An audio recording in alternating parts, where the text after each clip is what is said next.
Is Dragon Ball Super rewriting Battle of the Gods? It really seems like they are. It seems like they are rewriting the movies, which means the movies might not be 100% canon if they rewrite it. Now, it's gotta be very similar storyline, but it seems like there's a few little tweaks here and there. For example, Bulma in this episode was talking about having her party in a boat cruise, not outside in the backyard in a boat cruise. So if that happens, then yeah, there's gonna be something different from the Battle of the Gods. Also, the Battle of the Gods, we do know, took place like 4 years after the defeat of Majin Buu, whereas this show is taking place 6 months after the defeat of Majin Buu. So unless they have some sort of time skip or gap, they're rewriting parts of Battle of the Gods, which I'm okay with. Because of course Toriyama he did Battle of the Gods, but he's doing this as well. So whatever he says, that's the law, that's the rule. So I'm fine with that. I'm cool with that right now.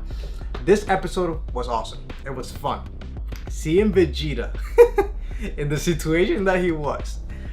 Woo, man. Now, at first, I was a little bit annoyed. I'll be honest. At first, I was like, oh, come on, Vegeta. You're like this the whole time. You're being a pain in the ass. You have a wife, you have a kid, and you're on vacation. Like, why you be acting like such a 2-year-old? You're acting like a little kid. But I can see why they're doing that. If you guys know from Dragon Ball GT, which is like 15 years after the defeat of Majin Buu, in Dragon Ball GT, Vegeta was very much of a family man. He was very much of a family man. He wasn't the same asshole that he is right now. But you need to remember this. Right now, this is only 6 months after Majin Buu. He is still an asshole, okay? Now, he did accept Goku as more powerful than him. He accepted that Goku is the most powerful Saiyan in the universe. But he also says that he's not gonna stand for that he does want to surpass Goku. So the whole, whatever issues he had against Goku, those are gone.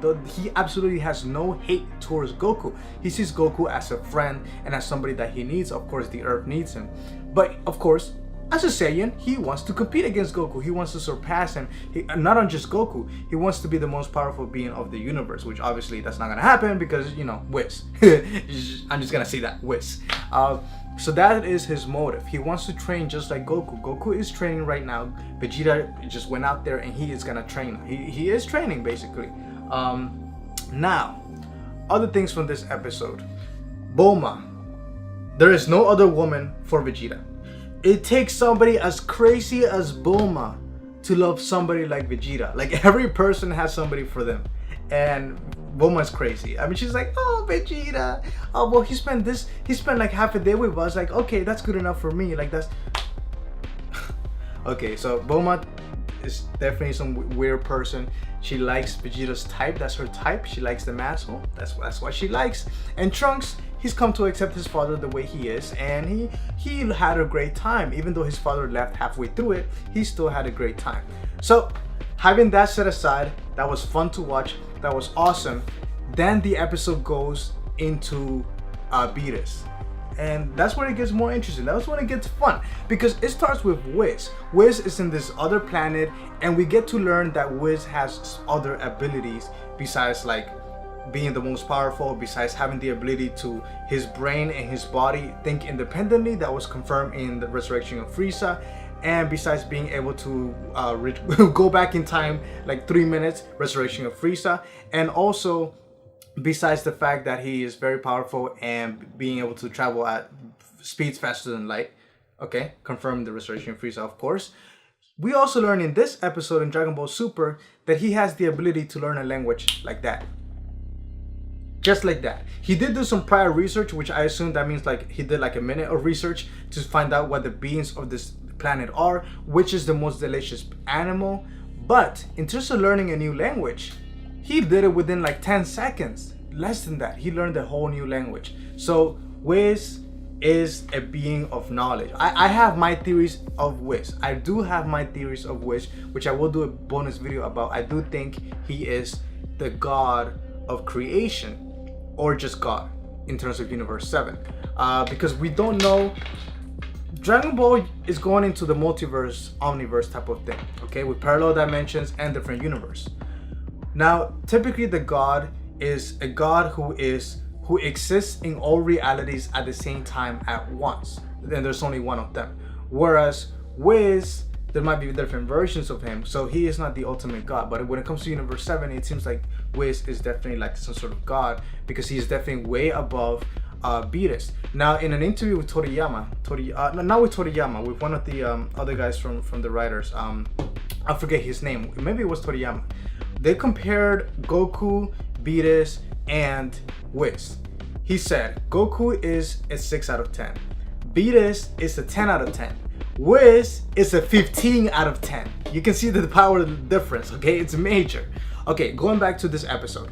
So Whis, Beerus is an asshole, of course. He loves to fight though. He loves fighting, though he gets bored pretty quickly. So he destroys the whole planet. Finally, we get to see the true power of Whis. I'm sorry, not Whis, Beerus. We get to see Beerus in action.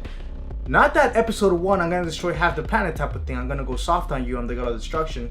But more of, I'm the god of destruction. I'm gonna destroy the whole planet and everybody in it.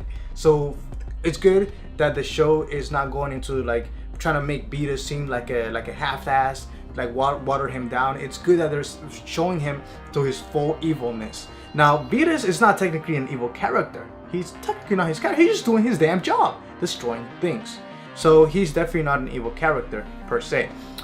So that was definitely fun to see. And of course, the Kais and the old Kai, they've all realized what's going on, and they're scared because Beerus, it's been what, 30 million years since Beerus? So Beerus recently awoke. So in that sense, you could say that Beerus kind of, it's not really going against the battle of the gods, because he did have a dream, which we didn't see that here. We did see more of like, after he saw the planet being destroyed and just like crazy little visions, he saw Super Saiyan Goito, or Super Saiyan Goito, whatever it was, Super Saiyan God. So definitely he did see the Super Saiyan God in his dreams, in his visions. And my bonus video that I did a while back talking about the leaks of episodes 3 to 5 seemed to be true, because the title of the next episode, I believe, is Searching for the Super Saiyan God, which was leaked and I did in my bonus video. So it seems like things are going according to plan, which means if things are going according to plan, next episode is Super Saiyan, Searching for the Super Saiyan God. Episode 4, damn it, what was that episode 4? Episode 4 was something, but eventually episode 5 was Beerus meeting Goku and fighting him in King Kai's planet, which means Goku is gonna go Super Saiyan 3 in episode 5 if things go according to plan and the way they're going right now, which is leaving me to believe that arc 1 is gonna be 12 to 24 episodes long. So we'll see what happens. Now, overall, I love this episode. 10 out of 10. I just thought it was great. I really did. The music, of course, the characters, it just had a good pacing, and it was nice to see Vegeta's side. And they're setting him up for development. Right now they see him as an asshole, but that's the reason to do that, is that you can see the development and the growth.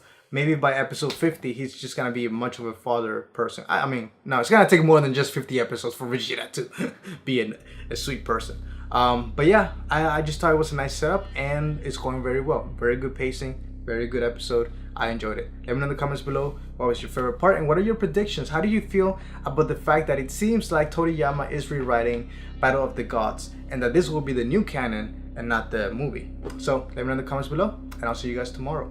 Fuck